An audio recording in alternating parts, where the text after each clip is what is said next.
Mental Health Mondays ignite the spark. Hope guides each step, even in the dark. New week, new dreams to see. Hope's the key to what's meant to be.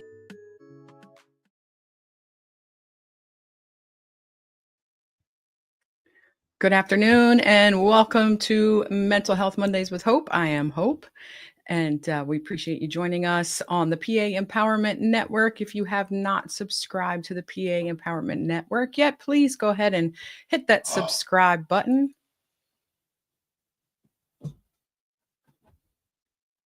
Introducing and talk. Okay. Hey, Scott's here. Hi. So tonight we're going to talk with our friend Scott Reese, who is a psych nurse. And what we decided we're going to talk about tonight is something that's just going on. Everybody's talking about it. And we wanted to look at it from a different vantage point, from more of the psychological vantage. Personal opinions, these are backed up by education, knowledge, and theory. So before we get started, Scott, I know that you've been here before, but why don't you go ahead and introduce yourself and tell everybody a little bit about yourself if they didn't meet you before. Hi. So yeah, Hope. I've been a psych nurse now for 6 years. Been in the field now for 16. Something that I have a passion for, and something that's always changing, always evolving, and it's something that affects everybody in our lives. So kind of, we have to be mindful and, examine each little thing that happens in our life. And that's kind of what I do throughout the course of my career and my day-to-day life. Right. And you help as a psych nurse, you help others learn those skills, your patients and what have you, along with the psych team, help your patients understand that about themselves as well. Correct. Why do we think the way we do? Why do we act the way we act? Right. So you actually approached me to discuss the death of Charlie Kirk, and I want to just let you roll with it, and let's get your thoughts. Yeah, I mean, it's there's not very many times in history, and when this first happened, I remember thinking, people had said, what's the big deal? It's another breaking news event, another shooting, I mean, this was a lot more for a lot of people. This was a public execution, something that we've never really seen. I mean, I'm not old enough to remember JFK. I'm not old enough to remember even when the attempt on Ronald Reagan when he was actually shot. So, I mean, this was kind of the first time something like this happened, and it happened live. It was all over social media. Within 5 to 10 minutes, everybody in the world, had seen this. Billions of people had probably witnessed, a man who, shot live, it's pretty traumatic. And this is something that, everyone dealt with differently. And unfortunately, not for the better, because a lot of people definitely went to the extremes on both sides of this. And I think that's definitely something that we need to talk about and we need to work through.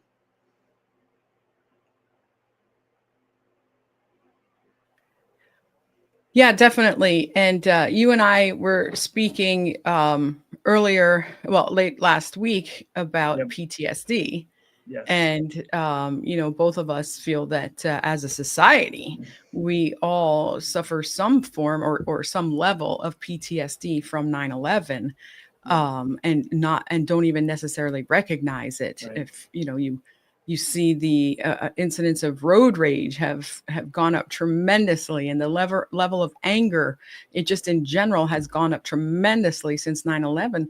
And I mean, those are classic signs of PTSD. So do you feel that the powers that be, whether it's the medical community, the political community, do you feel that they are recognizing that, like you said, each political side is looking at this differently, but do you feel that they are looking at this in a viewpoint of mental health at all? Not at all. I mean, our mental health. I don't think so at all. I think I think it was politicized from the very first second that this happened. I think as soon as it happened, we had to, we started hearing people from both sides. It got ugly really fast, and it became finger pointing. Let's catch let's catch the person. Let's blame this person. Let's blame that person. It got very out of hand very quickly. Likes the interaction. Right. Oh, I am unmuted. Okay. Yeah. And I think that also, with everyone making those statements, they are also putting off dealing with what they just witnessed. 100%. I mean, it became less about the death of a person and more about what side are you on, or right. Are you celebrating this? Are you happy? Are you sad? I mean, everyone should have been sad.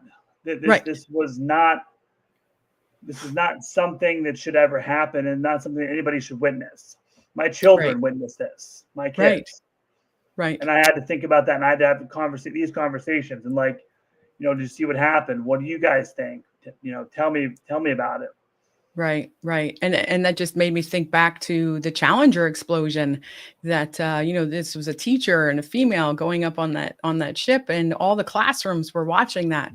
So, all of those children saw what happened to the Challenger as it exploded, and, that this is trauma, and we acknowledge the trauma. Then we somewhat acknowledge trauma from 9/11, but I don't feel it has been acknowledged to the extent of what we all as a society suffer from PTSD, from witnessing not just the attack on America and seeing the planes go into the buildings, but the playing it over and over again. And each time there was more and more detail that was provided. And you got to see a lot of very traumatic things to watch. And all in the name of making news. Now, is the video, if I don't know if is the video of the execution, is that still online? Is that still or did they take it down? It's out there. It's hard to find. Okay. Thankfully, I mean, it's probably better that way. I agree. And, and obviously for the family, it's better, and certainly for us as people. I mean, sure, people are going to be curious. There's nothing wrong with having a curious nature to actually, want to see that. I don't feel that there's anything wrong with that. And not everyone is going to be traumatized. And, some people might find that fascinating to watch, not fascinating that it happened, but fascinating to watch just because they are of a curious nature. And I feel that that's something that we have to also recognize, that everyone, is looking at this differently. But like you said, it should not be politicized, and it should be what it is, trauma. The response to, I mean, so many people just, the anger, the outrage, the happiness, joy I've seen. I mean, I can't believe the different range of emotions, where, again, everyone should have come together and said, this is like a school shooting. Just because somebody has a message that you disagree with, that you don't like, does not mean you should hope that they get executed. Right. And my thoughts on this guy doesn't really matter. It really doesn't. I mean, I wouldn't want to see this happen to anybody, especially in front of, I mean, some people know this. I had friends that didn't know this, who were like, you know what, don't really like the guy. The world's probably better out that he's not here, whatever. His wife and his 2 kids were there, front row. They saw the whole thing happen. They were right there. I mean, that right there. And my friends, when they said that, they're like, I didn't know that. I'm like, well, that's something you need to consider before you jump to maybe he got what he deserved. I mean, that's not the right way to respond to that. And unfortunately, that is how a lot of people responded to that. Right. And I said that I wanted to talk a little bit about dark psychology, and I feel that we have become a nation that has gone in this direction, or society, I'll just say society, that has gone in this direction because we have become desensitized to things like this when they happen. And we have been polarized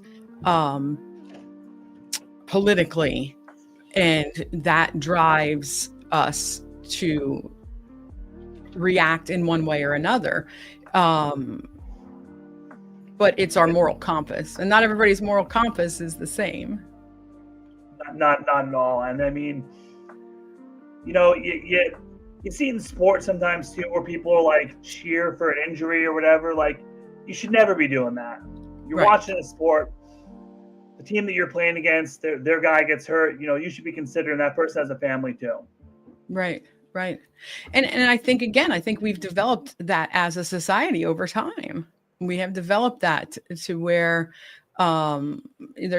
people do not think critically enough, or step back outside of their current situation enough to use logic. And well, again, I'm going to go back to, critical thinking skills to say, hey, is that the right way to respond? People respond out of anger. People respond out of frustration.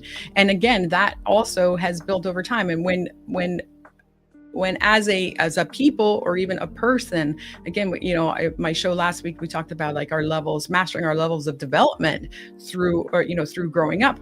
But those levels of development, you can return to them, or you can return to the methods in which you get through them. If you feel that your basic needs are not being met, and now you're an adult, so you're not a child, you have ways to think about that. One of the ways to react is anger toward the people that you feel are not meeting your needs, whether that's society, whether it's your employer, or what have you.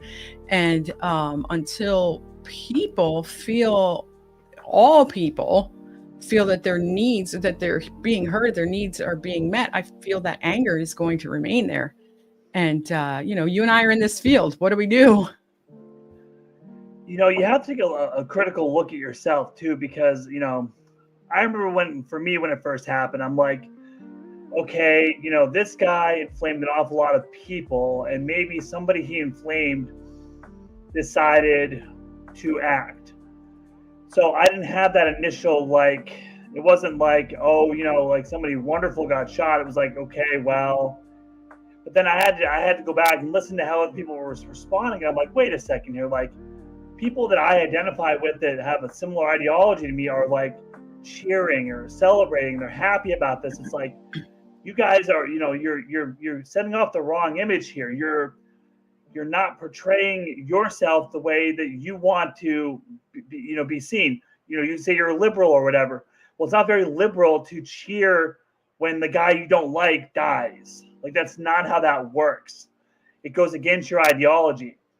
And then on the other hand, then you're going to have other people on the other side are going to say, well, wait a minute here. You're supposed to be the guys that don't act this way. And now you're going to act that way too. Well, maybe you are our enemy. Maybe we were right the whole time. Right. And, again, I'm going to go back to dark psychology, and you don't have to be in the field to research, to research all of this. All I did was ask Siri today out of curiosity. I said, hey, Siri, who are the top world leaders that have utilized dark psychology for governing? And the first one was Hitler, and the second one was Joe McCarthy. And so if you think about it, there's a triad within dark psychology, and the first is narcissism, and the second is psychopathy. Sorry, yeah, and then the third is the behavior disorders, or I shouldn't say behavior disorders, but a disorder of behaviors, which is a maladaptive way of looking at things that happens over time. Like, this is who you are over time. And all of that dark psychology, ironically, and I listened to a podcast, an audiobook on this quite a while ago. The two main users, I guess if you want to call it that, of dark psychology are politicians and the media. And, it can be something as simple as we're getting the snowstorm of the century. And, we have all those funny memes running out for our milk and bread and eggs and what have you. And then it turns out to be a dusting. So it's what dark psychology does is it invokes a fear in people. And it uses our fears also against us. It possibly creates a fear that was never there, or uses our fears against us. A fear of not being able to get out to get our food, not being able to, have heat or what have you. And that's just this very, very simple form, of that type of psychology. And it's very, very fear-based. And when it's used in governing, it's very, very specifically meant to divide people. Aren't we polarized enough as it is? And I feel that this could be a turning point 100%. if people recognized that you are psychologically you have been made a pawn. No matter which side you're on, no matter what your belief system is, you have been made a pawn through someone else's psychological misuse of you, of your thoughts, of your trusts, of your fears. And I do not speak ill of the dead. And this, like you said, it was terrible and it should never have happened. But, some of the things that Mr. Kirk spoke about were things that we have created fear about, the fear of the unknown, whether it's, people of color, whether it's transgender people, women and but the thing is, again, if we go back to our critical thinking skills, some of those things can all be we can look at them and they're all not accurate, because there was a black female judge who he had stated got her job specifically because she was Black through DEI. And if you look at the studies, you look at the research, that the majority of the people who benefit from DEI are white women. Right. So it's creating fear that, oh my gosh, we're going to lose our job potential. I won't be able to raise my family and what have you. And it's fear mongering, and it's dividing. And he did that in life, and now his death is doing that as well. Again, it was a horrible, horrible thing that happened. It should have never happened, because we should have the freedom to be who we are and say what we want to say. There were some things when I listened to him, I'm like, yeah, okay. But whether you disagree or agree, again, like you said, everyone is entitled to their opinion.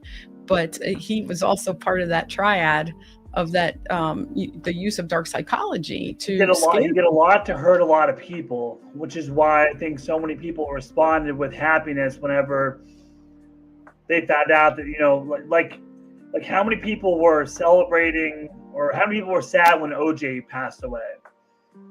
Like, not a lot of people were thrilled about that, because they think of OJ as that monster that hurt people. So of course that right. was the response. Now everyone universally disliked OJ.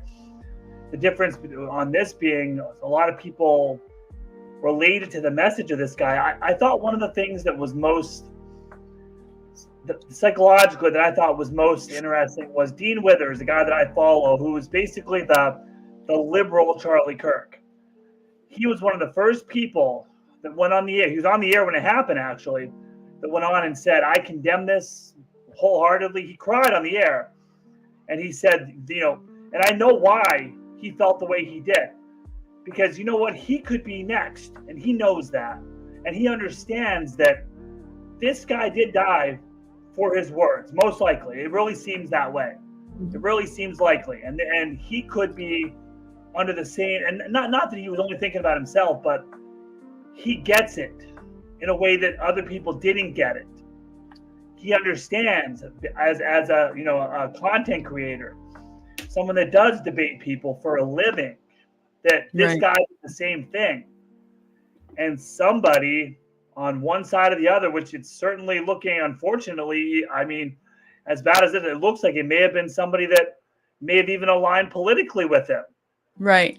Right. And again, so I think where we're at right now is everything comes down to politics. It's an us versus them. You're either a Republican or a Democrat, and the two shall not meet in the middle. And it's ridiculous. It's absolutely absurd. I have a very unpopular belief within my party that says we should get rid of the party system and everybody run for political office on their merits. I totally agree. I mean, I know it doesn't make sense to stand for something you don't believe in just because you have to stand for that in order to make somebody else happy. Right. You're making deals with the devil. Right, right. And it's so easy, again, if we don't use our critical thinking skills, it's so easy to just look at every situation as that's a singular situation, but it really is a mounting of all types of things that have brought us to where we are with the execution of Charlie Kirk. This was going to happen sooner or later to somebody somewhere. That is the charged climate we live in right now. Right. We saw this during January 6th. People hear. I'm getting tired of hearing this whole conversation, this whole words don't matter thing. Words shouldn't. They do. Sticks and stones. Our parents taught us that. It's not true. Right. We right. You're we right. saw that on Columbine. We saw that January 6th. We saw that, everywhere. You see that all over the place in school shootings all over the country. Words hurt. We see that in suicides. Things that people say have consequences, and those things that affects people, and that leads to real terrible, traumatic, horrible things. And if we don't get past that idea, we're never going to get better. Right. And we're living in an age also where, it's not just you get into an argument or even a fight on the school, playground. Now it's cyber, now it's somebody took a video of you and puts it up on the internet. And now you have, possibly millions of people that are seeing your embarrassing moment or whatever that is that they want to put up there. People are getting fired today. People have been fired because they had a response. Not even that they necessarily did anything wrong, that they said something along the lines of, well, maybe he deserved it. Or maybe this was an FAFO situation. Right. And people lost their jobs for this. Right. That's crazy. Right.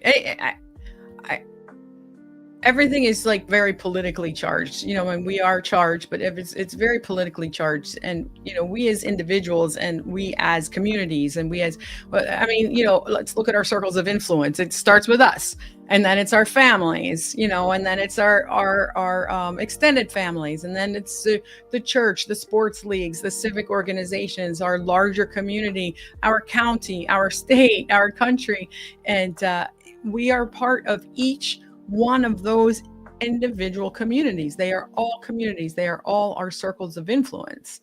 And so the echo chamber is so loud now because everything is, like you said before, everything's social now.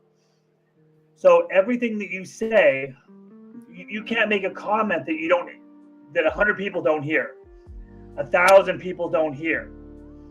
Every little thing now is back in the day, if you were going to bully somebody, you had to go to their house, you had to find them in the street, you had to meet them in school, and you had to bully them or call somebody and have them bullied. No, now you could bully somebody with the touch of your fingers. You can bully someone you've never met.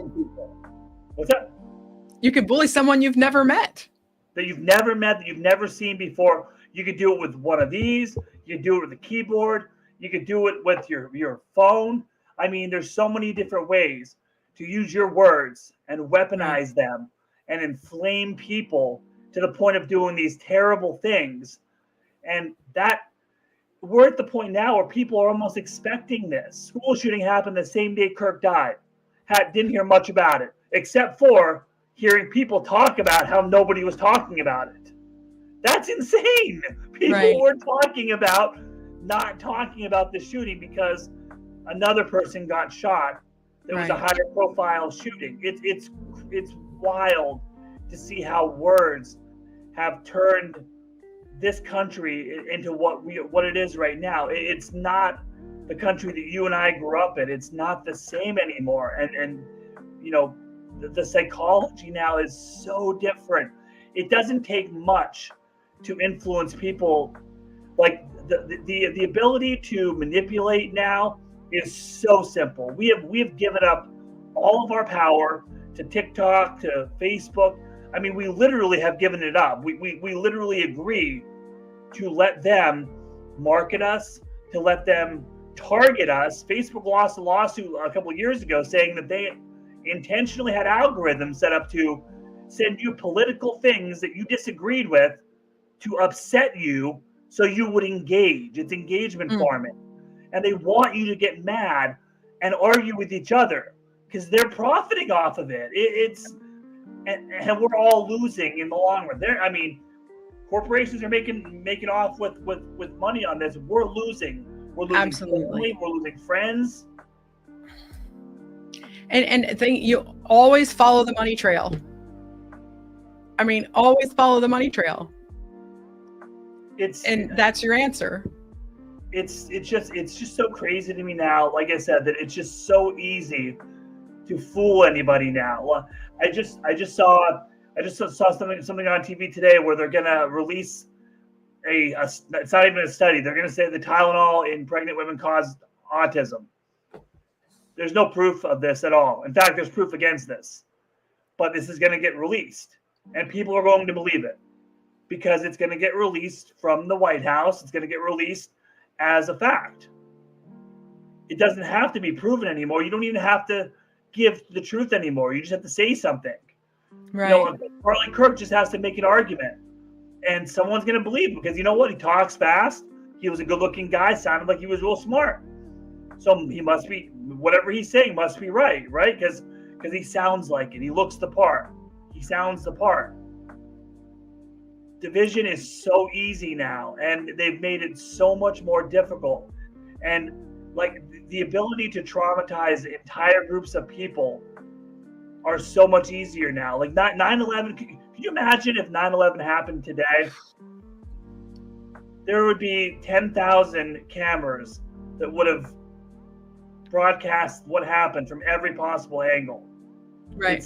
It's insane. Yeah, less hands digging in the rubble and more cameras videoing it all. 100%. Yeah.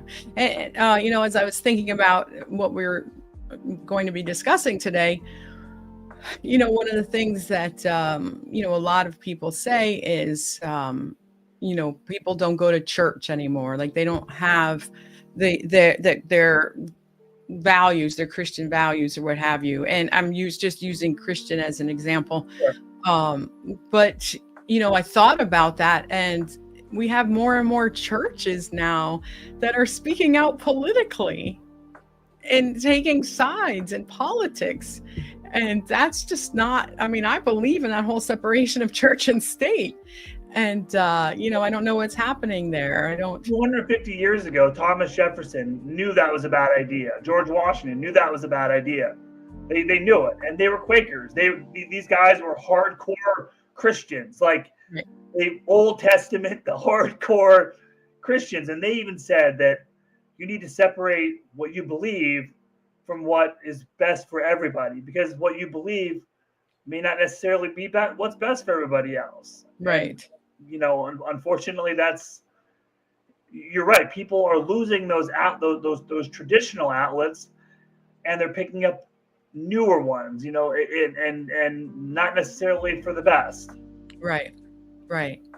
I know you said earlier about the gentleman the podcast that you watch, and how, you know, he feels that he could potentially be a target. And it made me think of all of our Black brothers and sisters, how they have that target on their back all the time. And I read an article this morning about a gentleman who won a lawsuit for racial discrimination, and I want to say it was in real estate, and I apologize, I don't remember it 100%.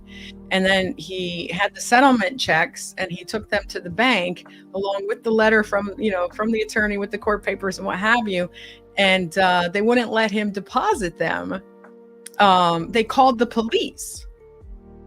So here he had everything he needed to deposit these checks, and they called the police. And then there are people that are commenting on this saying, well, it's common for a bank to question large deposits, but there are checks and balances there. There are internal. First thing you would do is call the bank that the check is drawn on. You wouldn't call the police. And so this is something that you and I, as white people, don't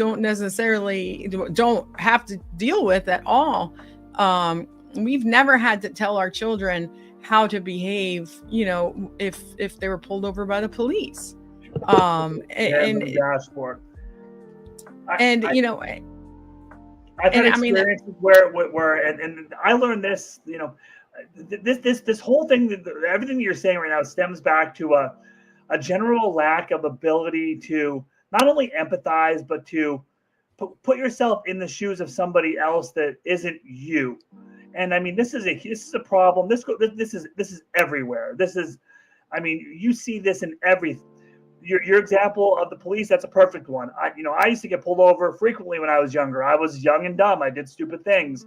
The local cops knew me, and they knew that I was usually doing dumb things, so they would pull me over quite frequently. I would get into arguments with them. I would reach into my glove box and grab my license and registration so I'd have it ready the second they got there, because I wanted to get this interaction over as soon as I could. I never thought about getting shot. A friend of mine I talked to, good friend of mine, his name is Spiffy McDonald, Javante McDonald is his real name. He once told me, I got pulled over 6 times in my life. All 6 times I was taken out of the car. Yeah. I was like, are you kidding me? Like, are you seriously? Are you telling me? I'm like, did that really happen? Because I've been pulled over 50 times, and I've been pulled out of a car never. So I'm like, that was a whole different experience to me. Like, talking to women when they talk about why women will ghost men on the internet. Well, because it's more scary than to tell men no, than to reject a man saying that I don't want to talk to you. Because then the threats come, then the anger comes, then the vitriol comes. If you just ghost the person, maybe the person goes away. Understanding what it's like. I used to work with illegal immigrants at a restaurant once, where these people were not, they were legitimately not from America. They were not documented. Nicest people I ever met in my life. These people were not hardened criminals. In fact, these people didn't break the law because they were afraid if they did, they'd get deported. And the rate of crime by illegal immigrants is significantly lower than the rate of crime among the general population. It's just like people they always talk about testing people on welfare, test them for drugs. The reality is Chicago did this years back, and what they found out was only 2% of people on welfare use drugs, where 7% of the general population use drugs. And it cost more money to test people and kick them off than it. So people just don't understand the other person. They don't understand what it's like to be a minority, to be a woman, to be transgender, to be gay.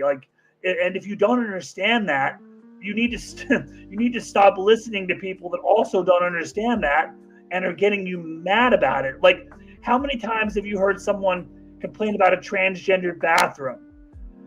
I've been in family bathrooms before. There's nothing creepy about them. Right.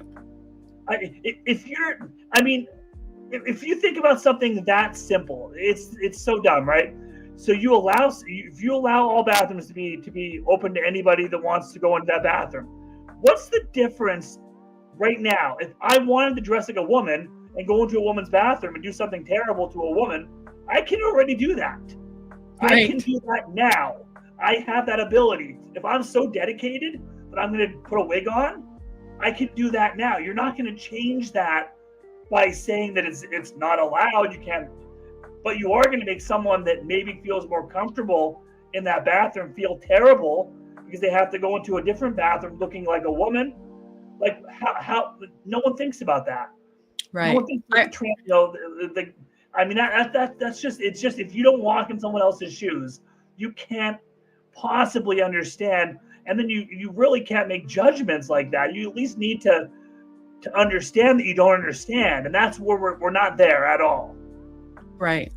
And again, I'm going back to the dark psychology. It is a way to manipulate and divide us and strike fear.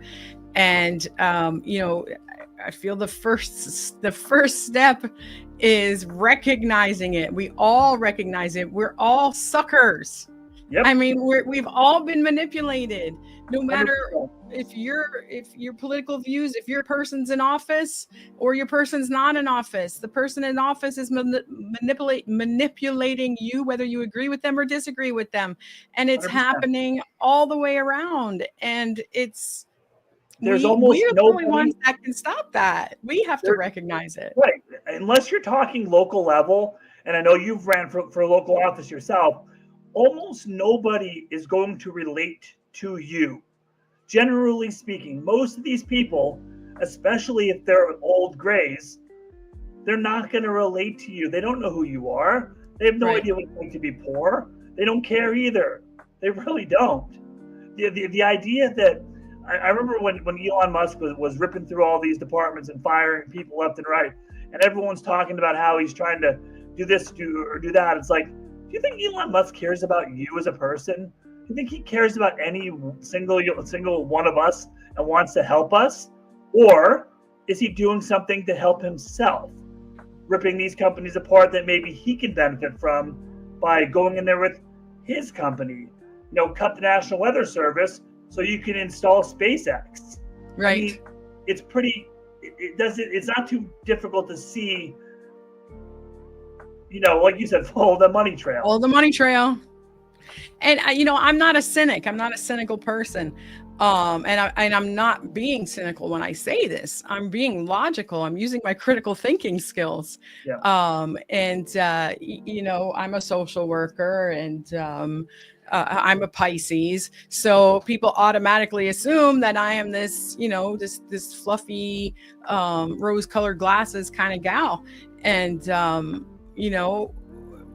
we need to use our critical thinking skills, and we all have them. And it's not an opinion. Here's a good What's one that? for you. Hope whenever I think about this, we're obviously white, but we're old enough to remember the early 90s. Now, we didn't live in Los Angeles, or we didn't live anywhere out in the West Coast or even the East Coast, because this was a big issue. But a lot of people remember what happened after Rodney King. A lot of people remember what happened when influential rappers were being murdered. This could very well trigger the same type of mechanism if this is allowed to happen. If tomorrow, Dean Withers, for example, or Jon Stewart, or Stephen Colbert, or any one of these influential liberals, they get assassinated, or they get shot, or they get killed, this is going to trigger something that we don't want to deal with. This could get as bad, and the civil unrest was bad in LA. It was bad. Right. I mean, it got really ugly, really fast. And if anyone is too young to remember that, if you're old enough to remember that, you need to watch some documentaries on how bad it got. I mean, burning the city bad, like National Guard fighting people. I don't even know how many people died. It was unbelievable. Right. We lost two of the greatest rappers of all time. I mean, this got out of hand real fast. And the same, as you said, dark psychology can happen here now. Because you know what? I guarantee you there's people out there that really, really love, I've read their posts. They really love Charlie Kirk. Absolutely. They really thought that this man was a visionary. I have heard him compared by some people, they're Martin Luther King. Now, I can disagree with that to the ends of this earth for various reasons, but the point is, that's what they think. That is what they believe. And what they believe is their reality. And in their reality, somebody just killed somebody who was very influential and a hero to them. And, if you disagree with Kirk, which again, obviously I'm not a Kirk supporter. I did not agree with anything that he ever said, but like the idea that he's a dead martyr now is significantly worse than any message he ever could have got across in life. Right. Because people are going to take that message now and run with it. Well, they killed this guy for saying words. Right. Right. And I mean, we're seeing the censorship, but I feel like, I know you said that, if we have another execution of a liberal, outspoken liberal, I feel that we may already be headed toward that type of a situation because, we're having a National Day of Recognition for Charlie Kirk, and it is planned for October 14th. October 14th is George Floyd's birthday. You cannot tell me. I'm sorry. We have been created to be a conspiracy society. But if I am not even looking at conspiracies, I'm looking at the dark psychology that has been used with this administration to govern. And so if we look at that, striking fear into people, if we look at that, separating people, and us versus them. Yeah, don't be stupid. Like how choosing dumb can you October 14th Yes. was very specific. Like literally, how dumb can you be? You can't let them trick you that easily. That is insane. That is so blatant. That's so obvious. You know what blows my mind too? Like I didn't hear. I don't think the flags went to half mast when Melissa Hortman was killed and her husband. I don't think it happened when Gabby Gifford was shot and almost killed. I don't think it happened when obviously Pelosi's husband survived. There was an attempted attack on Shapiro. Like all of these things were barely footnotes. And this guy was legitimately not even a politician, not even an elected official. The hero worship, there has to be a point where, we condemn this as a society. We all need to. Everyone needs to agree on that. Everyone, no, let's get them back. No, buy more guns. No, this should not be how we live our lives. It doesn't work that way. And we're not going to make it.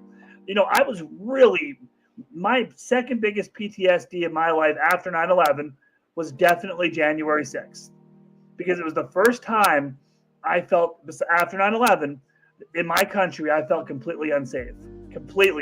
Like if people are so emboldened by words, again, words, we're back to words. You can argue that Trump said what he said and didn't tell people to march and no, he didn't. And neither did anybody else. I forget the Texas was it?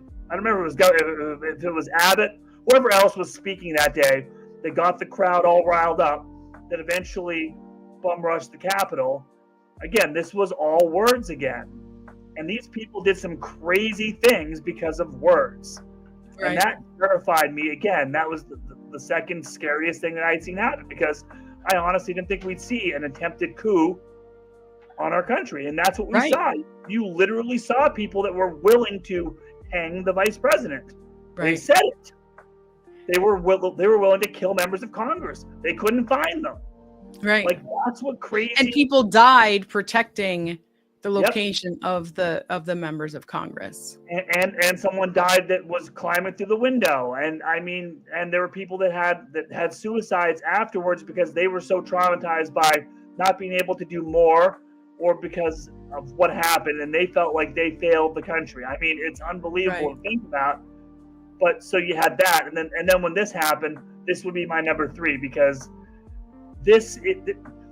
someone brought up the Archduke Franz Ferdinand analogy once, and that's a good one, because looking back in history, that wasn't necessarily a major thing. But it led to a major thing. Mm-hmm. The first shots at Lexington they probably weren't even at anybody. They were probably shot in the air, and it led to the Revolutionary War. That is how it happens sometimes. Right. And I mean, this is how things happen on a small scale. So why wouldn't it happen on a larger scale? Because, I love watching all these police shows, the real police shows. And so many times, a young person who shouldn't be carrying a gun anyway, because they're not legal, Right. assumes that somebody is firing at them, or they hear a noise and they think it's a shot, so they turn and they shoot.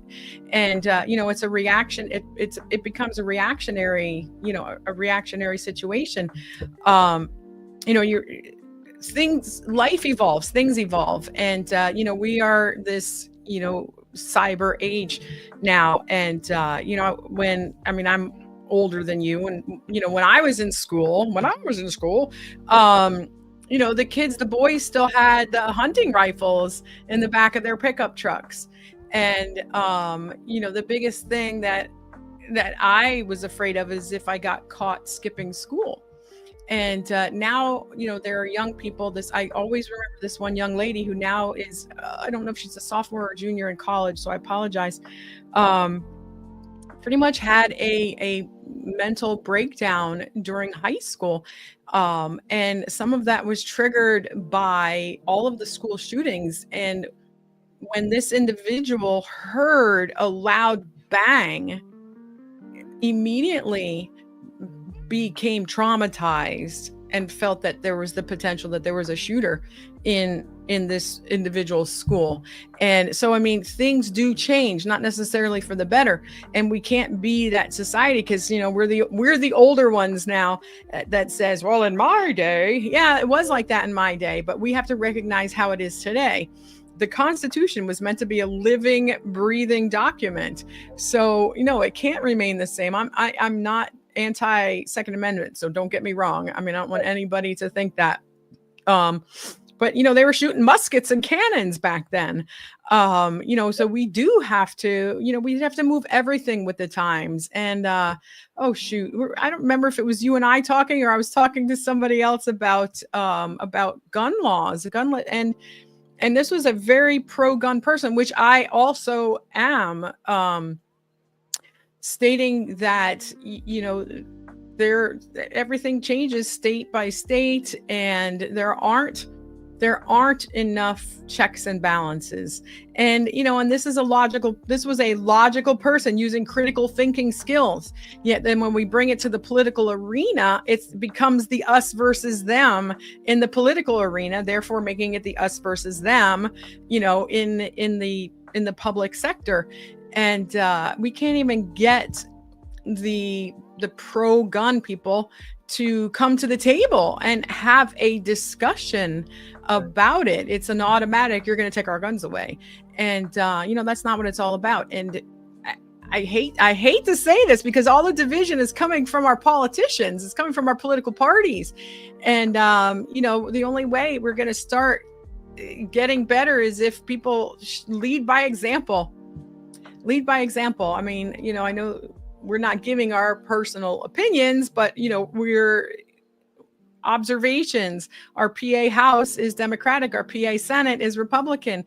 The PA House passes bills that then go to the Senate, and they sit there, and the Senate does nothing with them. And there have been some great bills that have gone to the Senate that are sitting there because it's an us versus them. But what they're forgetting is that there are people out there every day who are being affected by their lack of motion with either enacting these laws or retracting these laws or what have you. And it's the people that are being affected by this. And the people are getting more and more angry.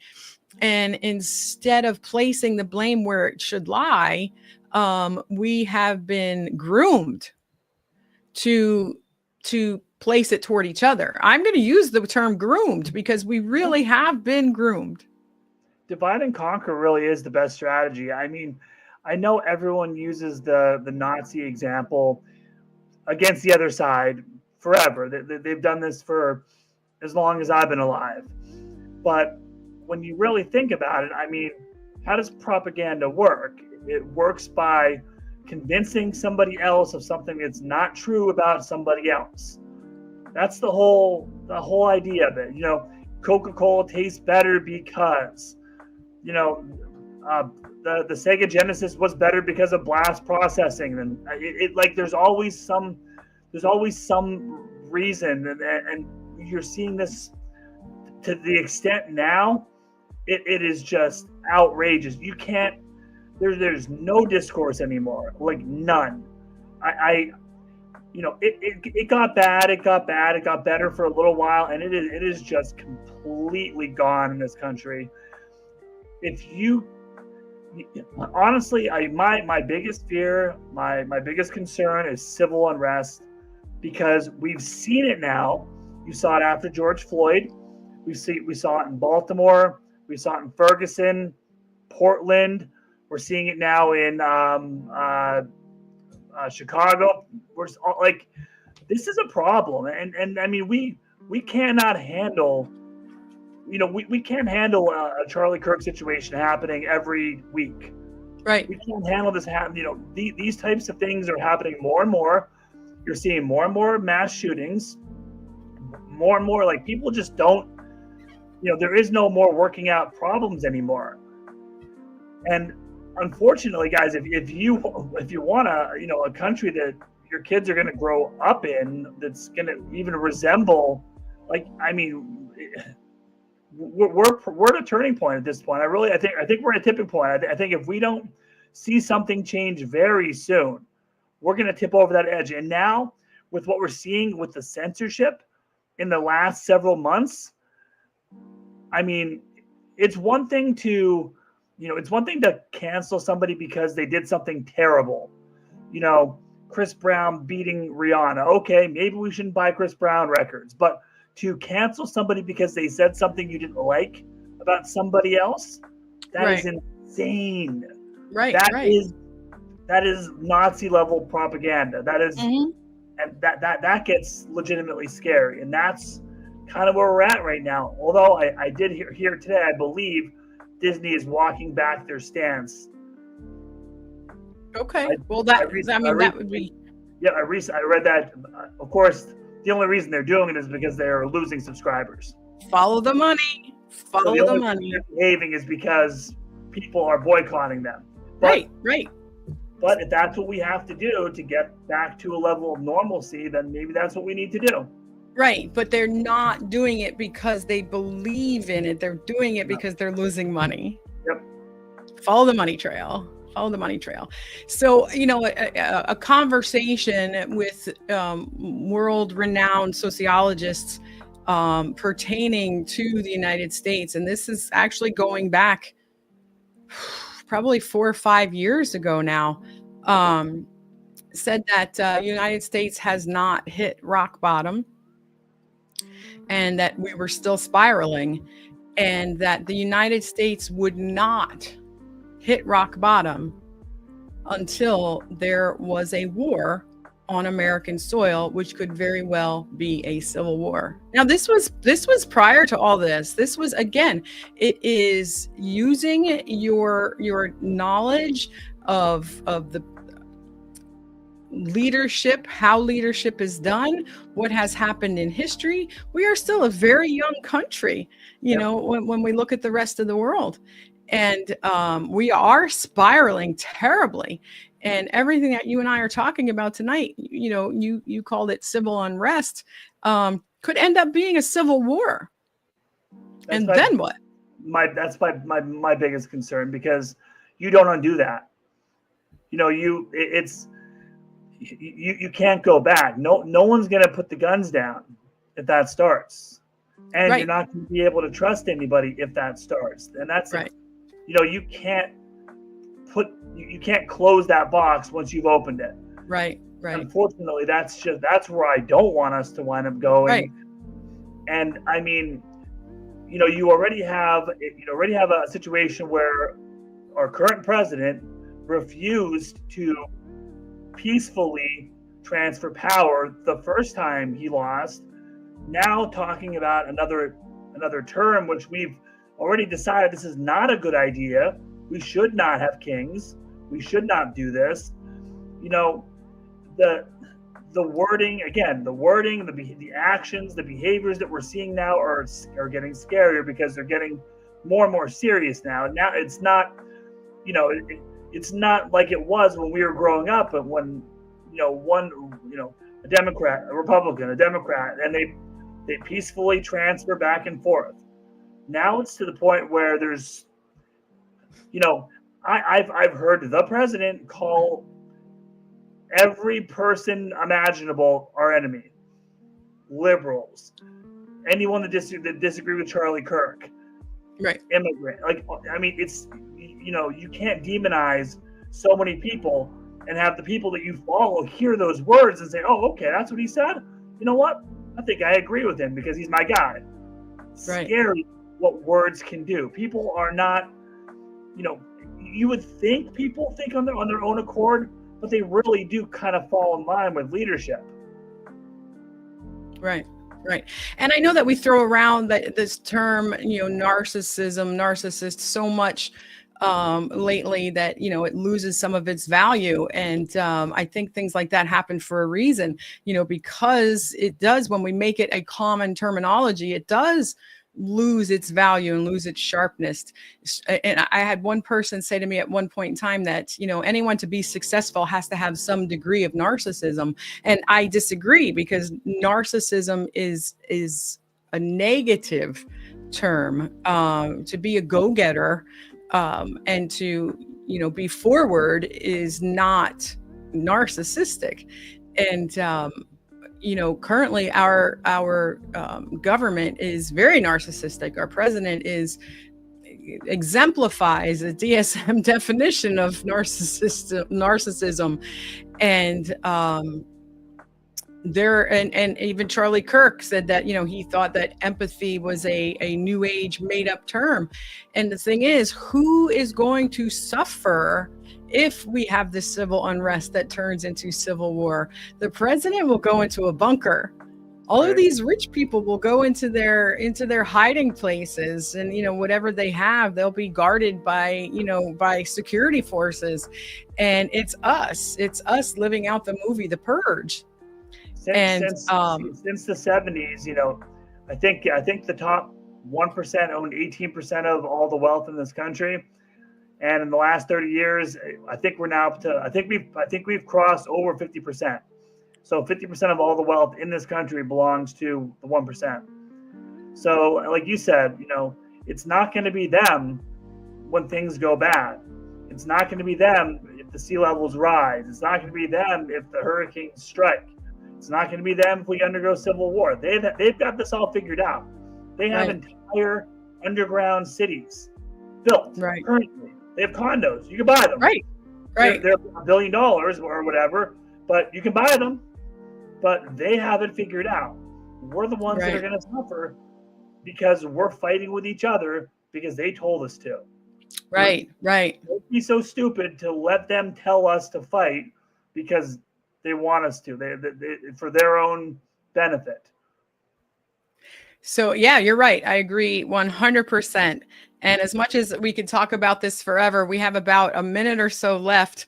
So is there a thought that you would like to leave us with? And we can, talk about these things again. I definitely want to talk about the 9/11 PTSD at some point. What's one thought that you would like to leave us with in your expertise? I want to see everybody condemn violence in general against your enemy, against your friend, against somebody you don't like.